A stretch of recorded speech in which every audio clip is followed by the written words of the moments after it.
talks to end the teachers' strike resume. But on class sizes, you see a little bit more consensus. As a new poll shows which side Albertans support. Going way too fast on Stony Trail. There has to be consequences for that level of excessive speeding. Why firefighters want tougher consequences. And police seize dozens of animals. And I was told that they were roaming around outside the fence. Triggering a Humane Society investigation. Good afternoon. We begin with breaking news. Layoffs are happening at Alberta Health Services. We've learned the staff let go are all non-union members. No doctors or nurses are impacted. Some of the departments reportedly hit with layoffs include IT, community engagement, finance, and human resources. We have reached out to the province for more details, but have yet to hear back. The teachers' union and the province are back to bargaining today as teachers rally for public support. Terry Fikowski is live from a rally in the southeast with more. Terry?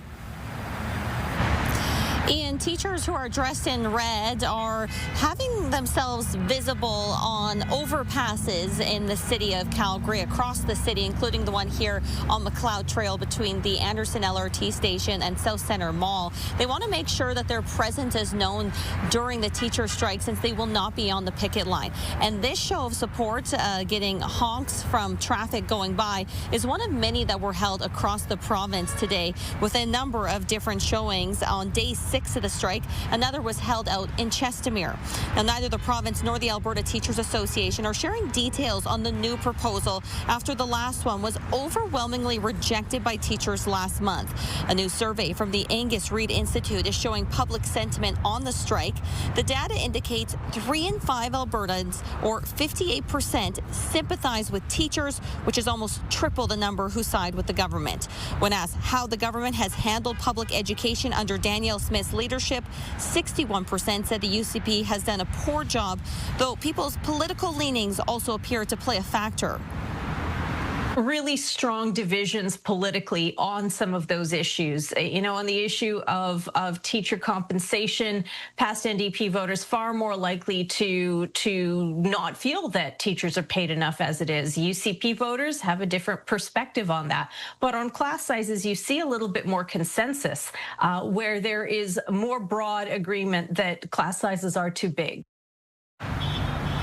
A financial assistance portal for parents and families during the strike also opened today. The government is offering $30 per child under 12 per school day to help with childcare expenses, and that is retroactive since teachers walked off the job October 6th. Applications can be submitted online. You do have to do it through the government's official portal. We have a link to that portal on our CTV Calgary website, Ian. Terry, thanks very much. Signatures can now be collected for the Citizen Initiative petition launched by a Calgary teacher. It centers around whether public funding should go toward private schools. This petition will follow the new rules, giving canvassers 180 days to collect nearly 178,000 signatures. 10.7% of eligible voters cast their ballots during Calgary's advanced polls. That number is low compared to the last election. There's no one really distinguishing themselves. They all just want to talk about leadership and experience and how council is horrible, and that they would be the best person to fix it, even though 4 out of the 5 top contenders have all sat on council. And the one that hasn't, Brian Thiessen, really hasn't punched through. In the 2021 municipal election, 141,000 eligible voters cast a ballot at an advanced poll. Election day is next Monday.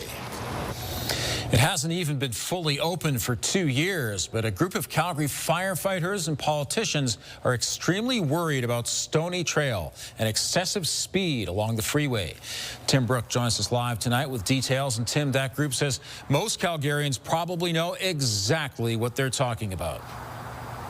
Well, listen, Ian, everyone knows there are a number of problem spots here in Calgary when it comes to excessive speeding, but the stats show there's something about Stony Trail that just brings out the absolute worst of some local drivers. In June, in a span of about 4 days, we saw 2 fatal crashes here that police linked to excessive speed. and dozens of tickets passed out this year to drivers going 50 kilometers an hour or more over the limits. In other jurisdictions, that ticket would get your vehicle automatically impounded, but not in Alberta. The Calgary Firefighters Association believes that's a mistake. There has to be consequences for that level of excessive speeding. I think the province has some tools available to them to ensure that people think twice before doing it. Immediate license suspension or the ability to impound a vehicle would certainly be a valuable tool. The provincial government recently got rid of photo radar along all Alberta roads, and that includes right here along Stony Trail. That's a decision that the Firefighters Association believes needs to be reversed. But Ian, I chatted with the transportation minister today, and he said that's not happening anytime soon. All right, thank you very much, Tim. Meantime, Calgary drivers are getting a bargain on gas today. This Tempo station on 26th Avenue Southwest is selling regular gas for $1.09 a liter. There are a handful of stations selling gas at that price, but $1.04 a liter is more common. Crude oil prices have been falling since June. The price today for West Texas crude is $58.86 US a barrel. Canadians are expecting to spend more money this holiday season, but are still chasing discounts. A new report from Deloitte Canada shows the average Canadian will spend around $1,500 during the holiday shopping season, but much of it this month and next. Christmas shopping is expected to jump 3% this year compared to last year, with spending on gifts and experiences up. Non-gift purchases will be down 8% this year. The survey also found nearly 3/4 of Canadians are willing to shop local, but online shopping at places like Amazon remain a top choice for many. Canadians are pulling that spend in earlier. So we're seeing that October and November will be big spending months. And this is earlier than, a typical economic cycle where December obviously is very heavily where that spend takes place. Deloitte Canada also says AI is helping shoppers craft their purchases this year, with half of respondents admitting to using it in the last 3 months. South Centre Mall is honoring the 40th anniversary of Stars Air Ambulance. Heroes Beyond Earth launched this morning at South Centre with a UFO crash landing. The Halloween-style exhibit explores an alien-themed vignette, but also teaches about the real-life heroes saving lives on planet Earth. Since its inception, Stars has flown more than 63,000 missions. Okay, we've gotten through Thanksgiving weekend, and we got some snow. Much of it is gone, but some of it added up in parts. Right, and that's why it's tough to measure snowfall amounts in this kind of situation, because a lot of it melted so quickly. But let me give you an idea of the snowfall totals that we received in parts of southern Alberta. So here we go. Calgary, anywhere from 1 to 2 centimeters, did collect on the grass, some rooftops and stuff like that. Just west of Brooks, 4.5 centimeters. Around the Lethbridge area, we got about a centimeter, and Banff area anywhere from 5 to 8 centimeters. So, for Thanksgiving weekend, that's enough, we could say. 7 degrees is the temperature right now. It's really well below normal. Now, while I will say that tomorrow will be warmer, it won't necessarily be warm, especially in the morning. Keep that in mind, because at 8 a.m. with the wind chill, it will feel more like -5. It will be bright out there, and that brightness will help us get to 12 degrees, so back into the double digits at least for tomorrow afternoon. That's our 24-hour forecast, brought to you by 5th Avenue Volkswagen, where you can win your ride. See dealer for details or visit 5thAvVW.com. Thanks, Danielle. Police officers were busy this weekend rounding up dogs and cats. Next, the dozens of animals linked to one home in Northwest Calgary. And he's immunocompromised, a child who should be first in line for vaccination. Why health officials turned him away. Also, if you have a news tip, text us at 10400.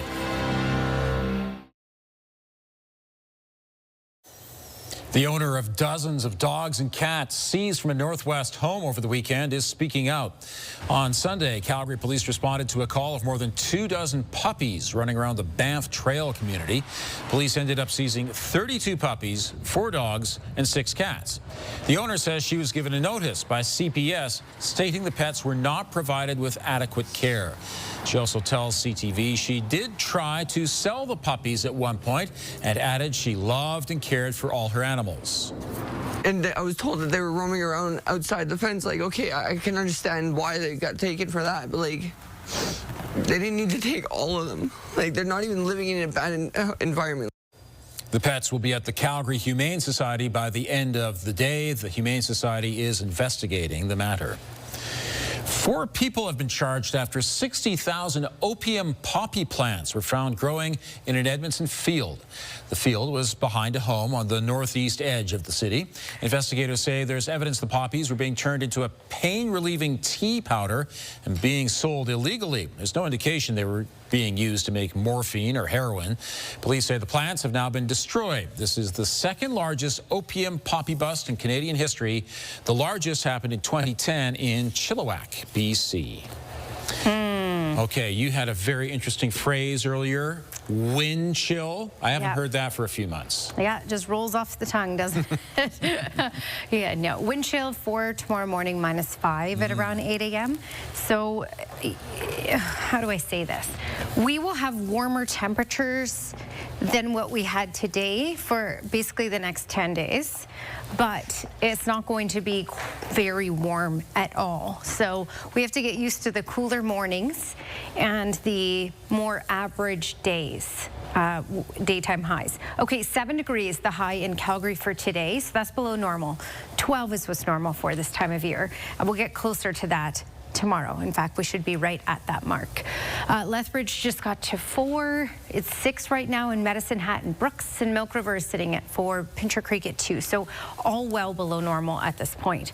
Radar and satellite showing you a stateside system here. That's going to stay stateside for us anyway. It will pump itself into southern Saskatchewan.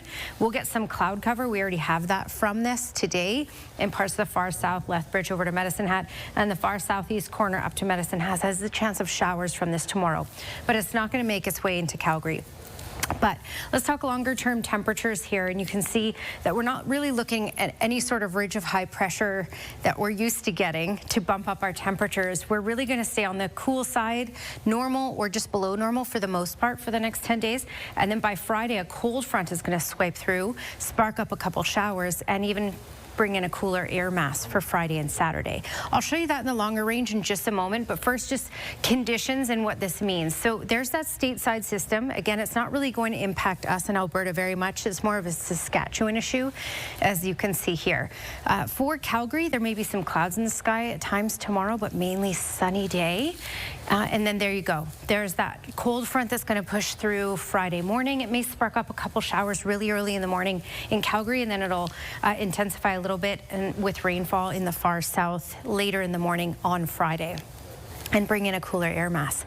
Here's a look at that cooler air mass. So 12 degrees for tomorrow, which is quite a lot warmer than today, but keep in mind, cool start, so wind chill of -5 at 8 a.m. All right, that comes with mainly sunny skies for tomorrow. Thursday should be all bright. 15 degrees is the daytime high for tomorrow. In fact, that should be the warmest, as you can see, of the next 5 days.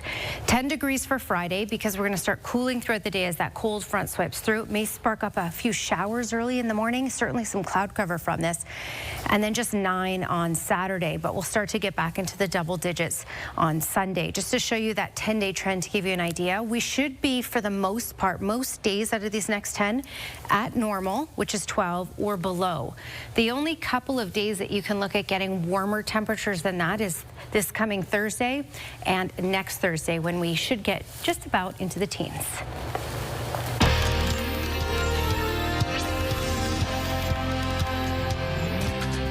An Edmonton couple says their immunocompromised son was denied a COVID shot at an AHS vaccination clinic. Theo's parents booked him a COVID shot through My Health Alberta. When the family showed up for their appointment last Tuesday at the AHS vaccination center in South Edmonton, they were told Theo couldn't get his shot. It turns out the center doesn't administer pediatric vaccines on Tuesdays. There's these barriers and limitations in place, and it's just not okay. The fact that we thought we did everything right, and it still didn't work. Theo was able to get his shot on Saturday after nurses let the family know about an opening. The province's website says to book COVID shots for kids under 12, call HealthLink at 811. Newcomers to Calgary were able to take part in Welcome Well, an event to promote good health. Immigrant Services Calgary teamed up with London Drugs to offer vital health resources. Pharmacists taught participants how to navigate Alberta's healthcare system. They were also educated about the services pharmacies provide and how to keep their families safe during the respiratory virus season. It is a data breach that could affect thousands of Canadians. Just ahead, how Canadian Tire and its other brands are dealing with data that was taken.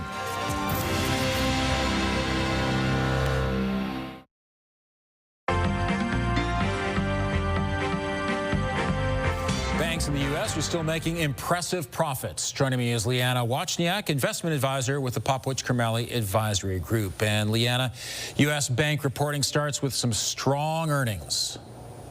That's right. We had both of some of the largest banks report today, with JP Morgan, which is the U.S.'s largest bank, and Goldman Sachs, both returning earnings numbers that looked quite healthy. And those were led largely in the deal-making sector. So we saw more IPOs and mergers than we have seen in previous quarters. That really put a lift to the bottom line. Now, a big reason that a lot of investors are watching the U.S. banks' earnings right now is because they are a bit of a bellwether for the U.S. economy. And of course, there is less information right now coming out about the U.S. economy with the government shut down. So this is kind of being looked at as an indicator of how the last quarter has gone with the U.S. economy. And it looks like, in terms of the signs that these banks are showing, that there is some strength still to this day. Meantime, Bell Canada, the owner of CTV, announces an expansion of services in Western Canada. That's right. They are bringing fiber internet to Western Canada for the first time. So this will be an additional 3.4 million customers that will have access to Bell's fiber internet. But interestingly enough, Bell will not be installing any new infrastructure for it.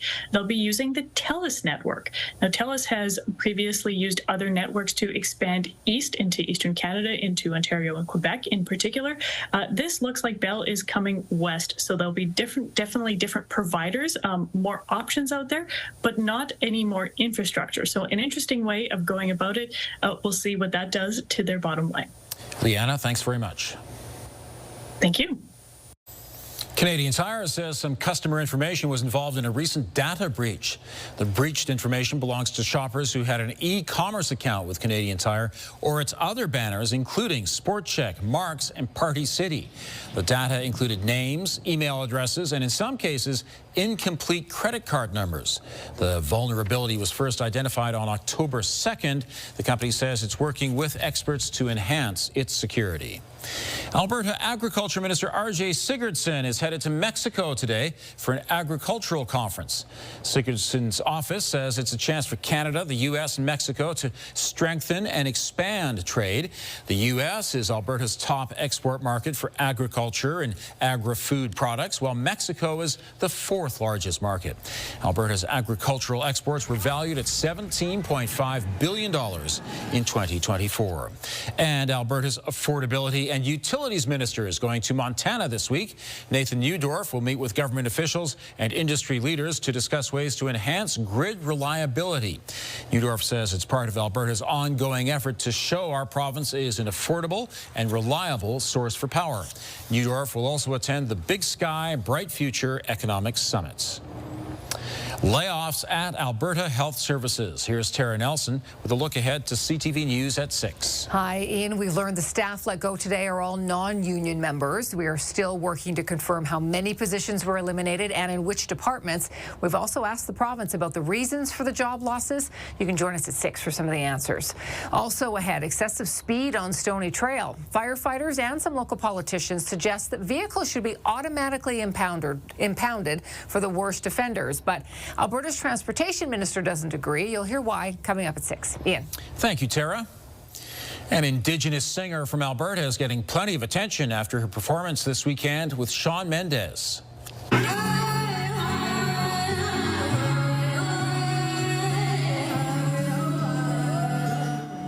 Tia Wood from the Saddle Lake Cree Nation joined Mendes at Rogers Arena in Vancouver for a duet on his song, Young. The performance has got tens of thousands of likes on Instagram, and Mendes paid tribute to Indigenous people before Wood joined him on stage. What I know for sure is that my words will fall flat when describing how healing and how beautiful and how much we have to learn from the Indigenous people of this world.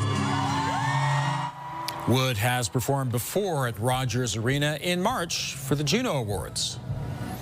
After a chilly start to the week, our weather is gradually warming up. Right now in Calgary, it's mainly sunny, only 7 degrees. Danielle has details coming up.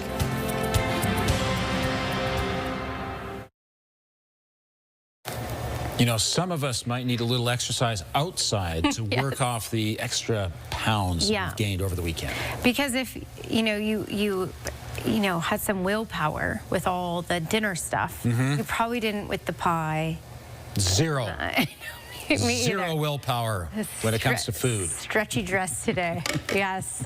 Yeah, and you need to walk it off for sure, but and it's not as pleasant, I guess you could say, to walk it off in this. 7 degrees are high today, so that's well below normal. Normal, as you can see, is 12 degrees for this time of year. But guess what? We get to 12 tomorrow.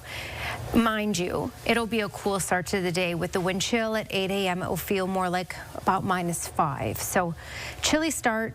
A really nice afternoon. Thursday will be the warmest of the next 5 to 10 days. So enjoy Thursday with all that sunshine and a high of 15.